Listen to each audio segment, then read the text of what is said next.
Abrimos con Jorge Pardo, el saxofonista y flautista, que ya en el año 1976 actuaba en el Puerto Viejo en la segunda edición del Festival de Jazz de Getxo con el grupo Macaco y que presenta aquí su último disco, Huellas.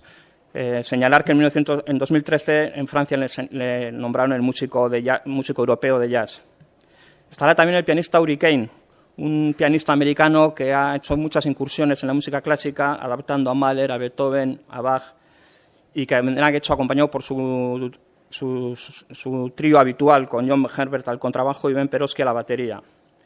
Tercer día tendremos a Hermeto Pascual, un músico brasileño ya veterano, multiinstrumentista y compositor. Es un músico muy curioso, hace una música también muy curiosa, muy variada, tomando cosas de la música contemporánea, del folclore brasileño. Utiliza instrumentos también vasos, tazas, juguetes.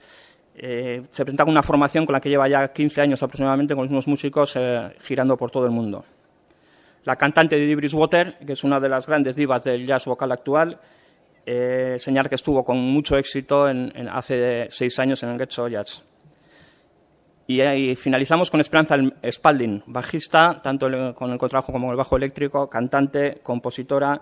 En 2006 ya sacó el primer disco a su nombre, a pesar de que es relativamente joven, y el año pasado sacó su último disco, que es el que va a presentar en Getxo, en el que, bueno, además de la música, pues ha querido hacer un poco más espectáculo, en el que habrá teatro, poesía, etcétera.